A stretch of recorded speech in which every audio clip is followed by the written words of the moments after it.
Class 12 physics का chapter 14 अर्धचालक इलेक्ट्रॉनिकी पदार्थ युक्तियाँ तथा सरल प्रयुक्त को पढ़ रहे हैं। और इसमें आज का हमारा टॉपिक है ऊर्जा बैंड सिद्धांत, एनर्जी बैंड थ्योरी। तो ऊर्जा बैंड सिद्धांत को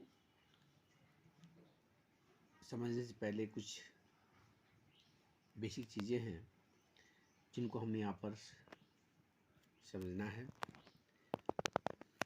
सबसे पहले देखिए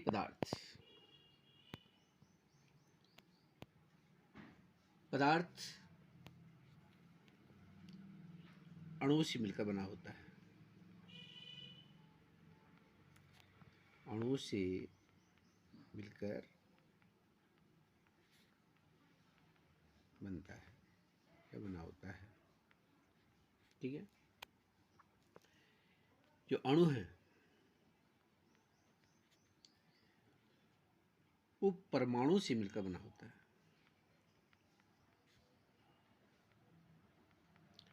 परमाणु से मिलकर बनता है।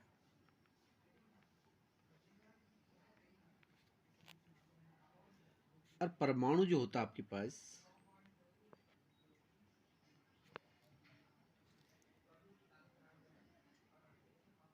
इसके मध्य में, परमाणु की जो है मध्य में एक छोटा सा स्थान होता है जिसे नाभिक कहते हैं। नाभिक कहते हैं।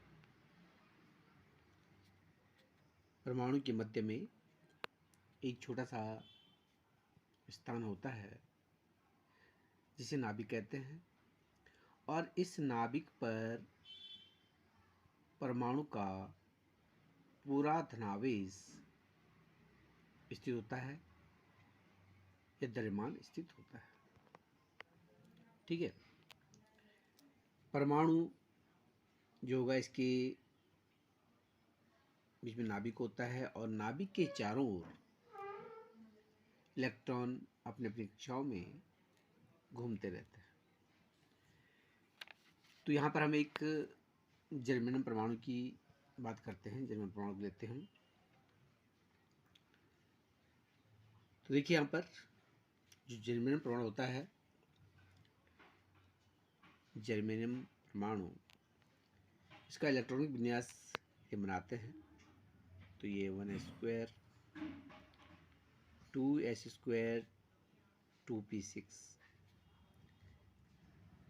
3s², 3p6, 3d10, 4s², 4p²। ये इसका इलेक्ट्रॉनिक विन्यास है जर्मेनियम का। ये पहली कक्षा है, ये दूसरी कक्षा है, ये तीसरी कक्षा है और ये 22वीं कक्षा, अंतिम कक्षा है। तो इस प्रकार से हम इसको कक्षाओं के आधार पर दिखा सकते हैं। ये नाभिक है जर्मेनियम का और इसकी चारों ओर जो ये कक्षाएं हैं, ये पहली कक्षा है। पहली कक्षा में 2 इलेक्ट्रॉन होते हैं। ठीक है, ये इलेक्ट्रॉनों की संख्या यहाँ पर दे रखी है। तो पहली कक्षा में 2 इलेक्ट्रॉन होते हैं। तो ये पहली कक्षा है, इसमें हम 2 इलेक्ट्रॉन लेते हैं, 1 2। ठीक है, दूसरी कक्षा में जो इलेक्ट्रॉन की संख्या होती है 6 और 2 8। तो इसमें 8 इलेक्ट्रॉन होंगे, 1 2 3 4 5 6 7 और 8। जो तीसरी कक्षा है इसमें इलेक्ट्रॉन संख्या है 10 6 16 17 18 इलेक्ट्रॉन होते हैं। तो हम तीसरी कक्षा बना देते हैं यहाँ पर।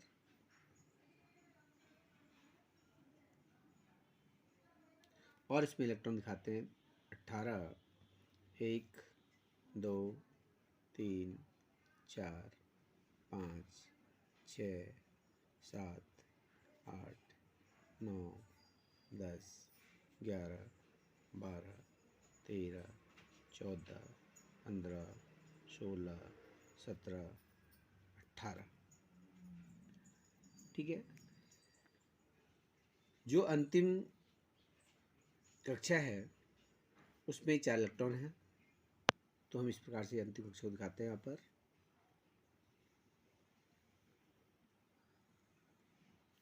और इस पर जो 4 इलेक्ट्रॉन 1, 2, 3, 4 इलेक्ट्रॉन।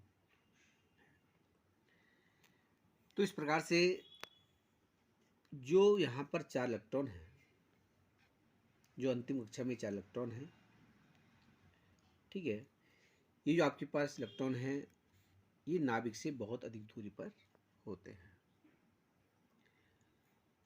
और ये जो इलेक्ट्रॉन होते हैं नाभिक के द्वारा दुर्बल बल के द्वारा बंधे होते हैं, इसलिए ये इलेक्ट्रॉन पदार्थ के अंदर कहीं भी आसानी से घूम जाते हैं। और इन इलेक्ट्रॉन को हम क्या कहते हैं? मुक्त इलेक्ट्रॉन कहते हैं। यदि इसी प्रकार से यदि हम इसको दूसरे रूप में दिखाएं, ऊर्जा स्तर के रूप में दिखाते हैं, तो देखिए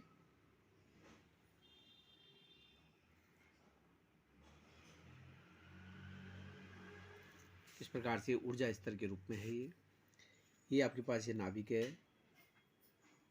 हमने इसी को जो यहाँ लिखा है नाभिक, ये इसकी पहली कक्षा हो गई है n बराबर 1। ये दूसरी कक्षा हो गई है n बराबर 2। ये तीसरी कक्षा हो गई है n बराबर 3। ये चौथी कक्षा हो गई है n बराबर 4। ठीक है। तो हम देख रहे हैं यहाँ पर पहली कक्षा में जो है जो इलेक्ट्रॉन की संख्या है 2 है।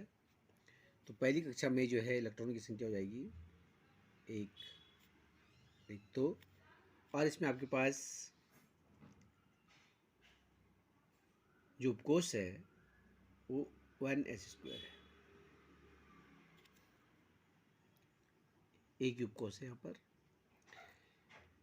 दूसरी कक्षा में 2 उपकोष है, तो आपके पास एक उपकोष यहाँ पर आएगा, 2 उपकोष है, एक उपकोष हो जाएगा और दूसरा उपकोष हो जाएगा।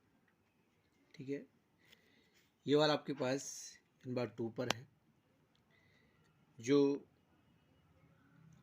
उपकोष यहाँ पर sp है, तो ये आपके पास आएगा s उपकोष, ये p उपकोष।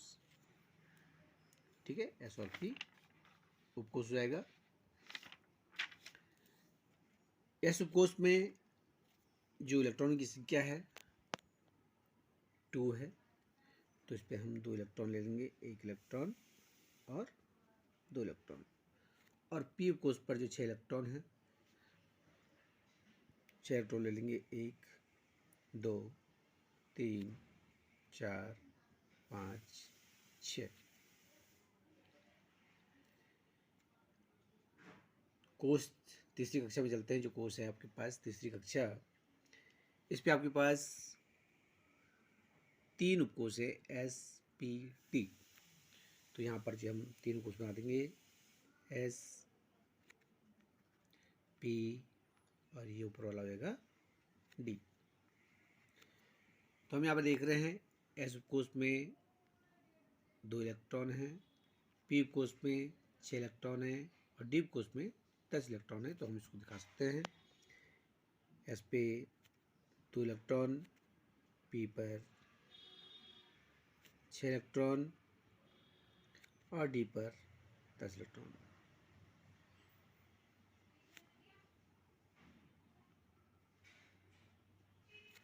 इस तरह से हम इसको ऊर्जा स्तर के आधार पर दिखा सकते हैं।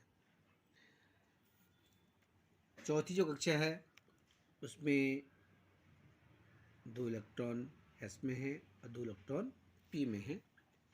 तो यहाँ पर हम जो है कोष बनाते हैं s और p। एस पे 2 इलेक्ट्रॉन हैं और पी पे भी जो है 2 इलेक्ट्रॉन, और यहाँ से ऊर्जा जो है इस प्रकार से ऊपर की तरफ बढ़ती है। तो ये हमारे पास बाह्यतम कोश है, ठीक है, बाह्यतम ऊर्जा स्तर है। और बाह्यतम ऊर्जा स्तर जो होता है उस पर ये इलेक्ट्रॉन होते हैं, क्योंकि ये नाभिक के द्वारा बहुत अधिक दूरी पर है, इनकी दूरी बहुत अधिक होती है, तो ये नाभिक के द्वारा जो है दुर्बल बल के द्वारा बंधे होते हैं। और ये चूँकि दुर्बल बल के द्वारा जो बंधे होते हैं, इसलिए ये परमाणु में या पदार्थ में जो है विचरण करने के लिए जो है स्वतंत्र होते हैं। ये हमारी क्या कहलाते हैं, मुक्त इलेक्ट्रॉन कहलाते हैं, ठीक है। अब हम आगे चलते हैं। यदि हम जर्मन परमाणु लेते हैं, हम 2 हमने जर्मन परमाणु लिए हैं और उनको हम क्या करते हैं, पास लाते हैं, ठीक है। 2 जर्मन परमाणु आपके पास हैं और उनको जो है नज़दीक लाया जाता है। तो देखिए क्या कंडीशन बनती है।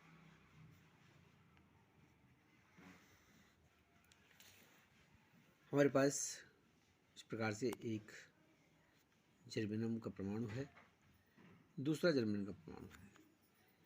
इसकी कक्षाएं हैं, इस प्रकार से कक्षाएं इसकी हैं, और ये इसकी कक्षाएं यहाँ पर हैं। हम क्या कर रहे हैं, इनको आपस में पास ला रहे हैं। इसकी कक्षा है और इसकी कक्षा है। कक्षाओं के बाहर जो है जो नाभिक है, नाभिक के बाहर नाभिक हो गया, यहाँ पर नाभिक के बाहर इलेक्ट्रॉन अपने अपने कक्षाओं में घूम रहे हैं। अब यदि इनको हम पास लाते हैं तो क्या बनता है, यहाँ पर देखिए इस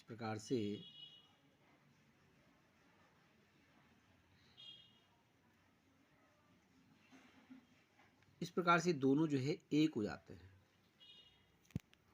समझ गए, यानी कि दोनों आपस में जो है ये मिल जाते हैं,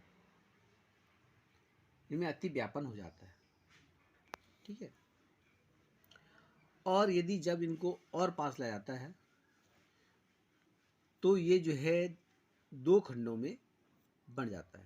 पहले तो ये इस प्रकार से पास आ गए और ये जो है अधिव्यापन हो गए, एक ही बन गया ये। लेकिन जब इनको और अधिक पास लाते हैं और हम इनको समीप ला रहे हैं, ठीक है ना, परमाणु को, तो इस प्रकार से ये 2 खंडों में विभाजित हो जाता है। इस प्रकार से 2 खंड बन जाते हैं इसके।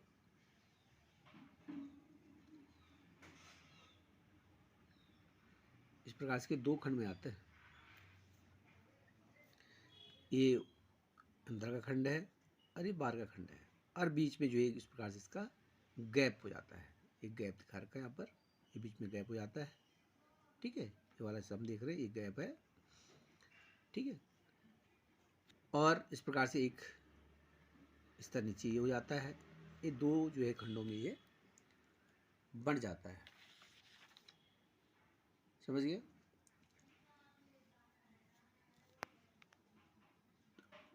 अब देखिए यहाँ पर ये आपके पास 2 खंडों में बंट गया है।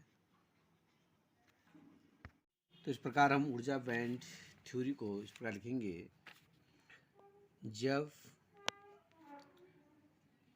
2 या 2 से अधिक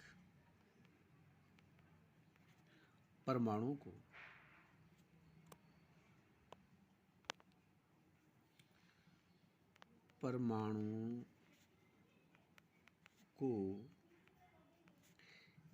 एक दूसरे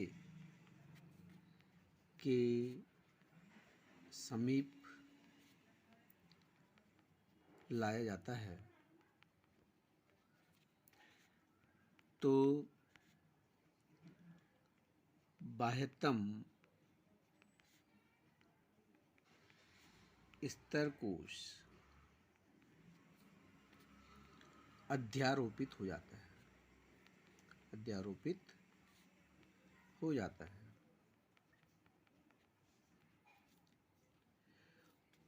और एक ही ऊर्जा का निर्माण एक ही ऊर्जा स्तर का निर्माण करते हैं। इसे हम क्या कहते हैं? अध्यापन होना। क्या है? अर्थात अध्यारोपित समुदाय ये एक दूसरे पर अतिव्यापन कर जाता है। क्या कर जाता है? अतिव्यापन हो जाता है। ठीक है। अब देखिए यहाँ पर किस प्रकार से आगे स्थिति आती है इसमें। तो हम इसको ऊर्जा स्तर के अनुसार समझते हैं। ये हमारे पास पहली कक्षा है, परमाणु है। परमाणु का जो है नाभिक है यहाँ पर, और ये पहली कक्षा हो गई है। इसी प्रकार से क्या हो गया आपके पास? दूसरी कक्षा आ गई है, ये तीसरी कक्षा आ गई यहाँ पर, और ये आपके पास इस प्रकार से कक्षाएं जो है ऊर्जा स्तर के हिसाब से कक्षाएं यहाँ पर। ठीक है। ये हमारे पास आंतरिक ऊर्जा स्तर कहलाता है। आंतरिक ऊर्जा स्तर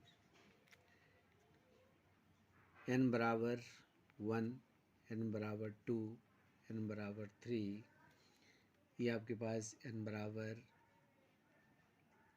4, ये भी आपके पास दोनों क्या है? n बराबर 4। हम एक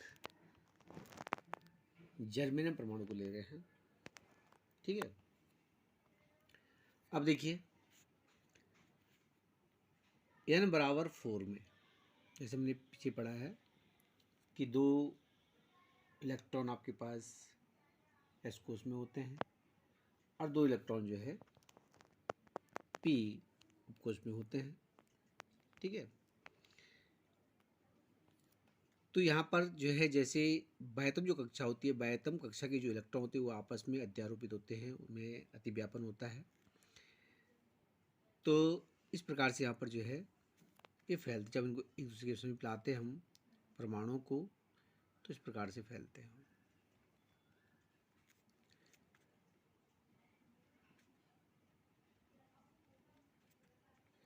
इस प्रकार से फैलेंगे।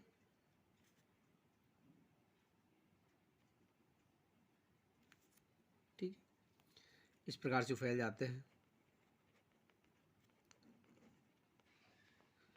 और जब उनको जो है और अधिक पास लाया जाता है तो इस प्रकार से आपस में अतिव्यापन कर जाते हैं।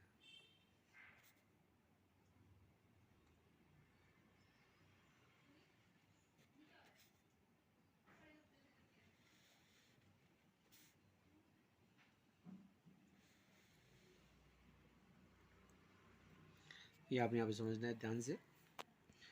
तो इस प्रकार से ये एक दूसरे पर जो है अधिव्यापन कर जाते हैं, इस प्रकार से मिक्सअप हो जाते हैं।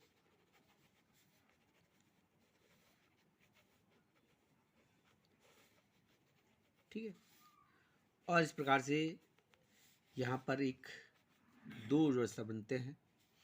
जो नीचे वाला होता है उसे हम संयोजी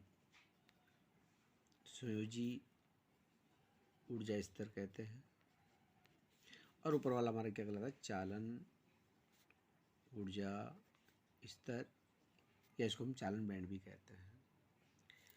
जो बीच में इसके खालिस्तान बच जाता है, खालिस्तान होता है, इसे हम कहते हैं वर्जित ऊर्जा स्तर। वर्जित ऊर्जा स्तर कहते हैं। ठीक है। तो बाह्यतम ऊर्जा स्तर जो क्या होता है, पहले फैलता है और फिर वे क्या हो जाते हैं? एक दूसरे में मिश्रित हो जाते हैं, और पास लाने पर वे 2 भागों में क्या होता है? इस प्रकार से 2 भागों में टूट जाता है। ठीक है। तो इस प्रकार से ये 2 जो यहाँ पर क्या बन जाएंगे? ऊर्जा स्तर बन जाते हैं। एक बन जाता है संयोजी ऊर्जा स्तर और दूसरा बन जाता है चालन ऊर्जा स्तर। ये इसको हम जो है संयोजी बैंड या चालन बैंड भी कहते हैं। ठीक है। तो ये हमारे पास संयोजी बैंड है और चालन बैंड है। चालन ऊर्जा जो है, यहाँ पर जो चालन ऊर्जा होती है ये तो पूर्ण खाली होती है या आंशिक रूप से जो क्या होती है, भरी होती है।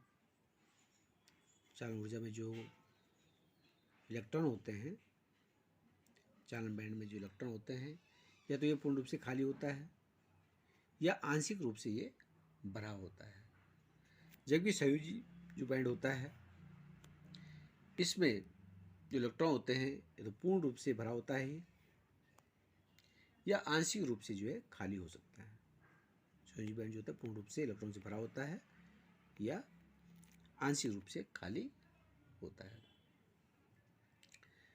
जो संयोजी इलेक्ट्रॉन होते हैं, जो संयोजी बैंड में जो इलेक्ट्रॉन होते हैं, वे नाभिक के द्वारा, क्योंकि नाभिक के नज़दीक है ये, तो ये नाभिक से जो है दृढ़ता से, टाइट से बंधे होते हैं, मजबूती से बंधे होते हैं। जबकि जो चालन बैंड में इलेक्ट्रॉन होते हैं वो नाभिक से दूर होने के कारण, ठीक है, ये नाभिक से दुर्बल बल के द्वारा जो बंधे होते हैं और थोड़ी सी ऊर्जा पाकर, यदि हम इसको थोड़ी सी ऊर्जा देंगे तो ये क्या करते हैं, यहाँ से पदार्थ पे घूमने सचर कर लेते हैं या मुक्त हो जाते हैं। इन इलेक्ट्रॉनों को जो है, जो यहाँ पर उपस्थित इलेक्ट्रॉन हैं, उन्हें हम मुक्त इलेक्ट्रॉन कहते हैं। ठीक है। जो वर्जित ऊर्जा स्तर है, यहाँ पर बीच में क्या होता है, वर्जित ऊर्जा स्तर होता है। इस वर्जित ऊर्जा स्तर में कोई भी इलेक्ट्रॉन नहीं होता है। ठीक है। और जब हम क्या करते हैं, ताप बढ़ाते हैं, तो वर्जित ऊर्जा स्तर के बीच का जो अंतराल है, इसकी जो चौड़ाई होती है, ये क्या होती है, कम होती जाती है। ठीक। तो इस प्रकार से ये ऊर्जा बैंड सिद्धांत है, इसको आप ध्यान से पढ़िए। और इसको लिखना है हमने, तो इसको लिख लेंगे चालन बैंड, चालन ऊर्जा, चालन बैंड लिख लेंगे, चालन बैंड ऊर्जा पूर्ण खाली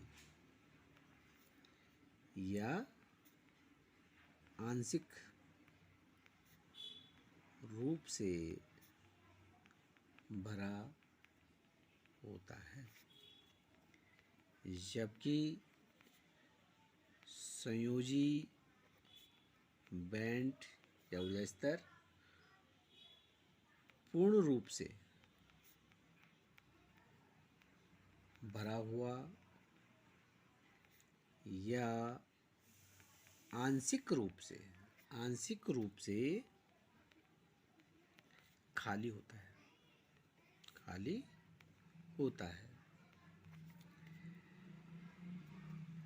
संयोजी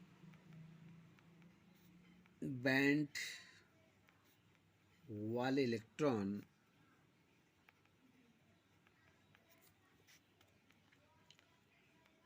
नाभिक से दृढ़ता से बंधे होते हैं।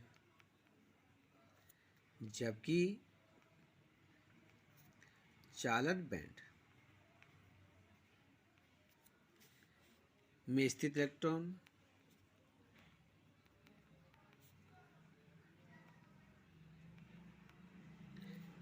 चालन बैंड में स्थित इलेक्ट्रॉन नाभिक से दुर्बल बल से बंधे होते हैं। ठीक है।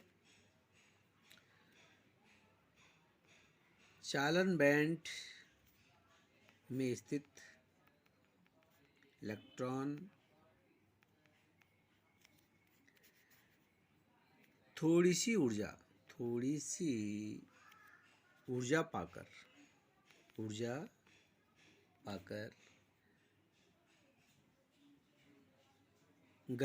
पूरे पदार्थ में घूमते रहते हैं। ये मुक्त इलेक्ट्रॉन कहलाते हैं।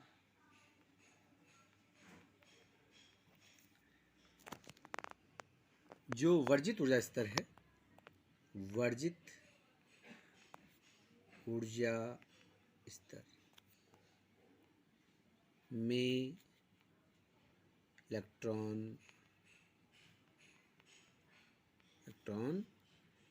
नहीं होते हैं। ताप बढ़ने पर वर्जित ऊर्जा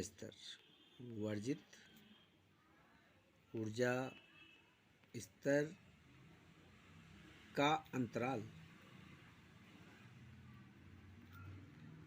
कम होता है। तो इस प्रकार से आप इसकी थ्योरी लिख सकते हैं। अब इसकी सहायता से हम ऊर्जा बैंड सिद्धांत के आधार पर इन चालन ऊर्जा स्तर और संयोजी ऊर्जा स्तर के आधार पर, वर्जित ऊर्जा स्तर के आधार पर हम चालक, अर्धचालक और अचालकों के बीच में अंतर स्पष्ट करेंगे। तो इसको हम अगले टॉपिक में पढ़ेंगे। तो आप इसको ध्यान से समझिए, जहाँ पर समझना है फिर आप जो है हो सकते हैं। ओके।